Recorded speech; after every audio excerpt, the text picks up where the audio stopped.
বাবা ছেলে মিলে সমুদ্রে মনের সুখে কায়াক বা ছোট ধরনের এক নৌকা বাইছিল।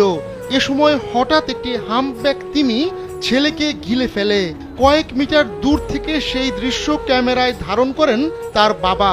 পরে সেই ঘটনার ভিডিও সোশ্যাল মিডিয়ায় ছড়িয়ে পড়লে তা দ্রুত ভাইরাল হয়ে যায়। গেল সপ্তাহে চিলির উপকূলে হাড় হিম করা এই ঘটনা ঘটেছে।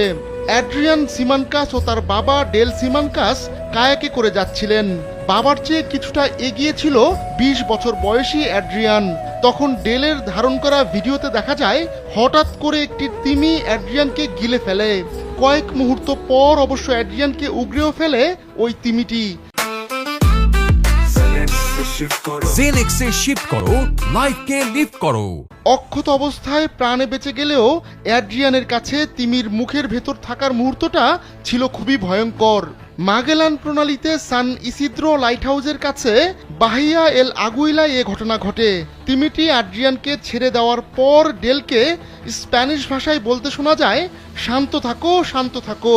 পরে অ্যাড্রিয়ান সংবাদ মাধ্যমকে জানান, ভেবেছিলাম আমি মারা গেছি, আমি ভেবেছিলাম তিমিটা আমাকে খেয়ে ফেলেছে, গিলে ফেলেছে। এর কিছুক্ষণ পর বাবা ছেলে দুজনেই উপকূলে ফিরে আসেন।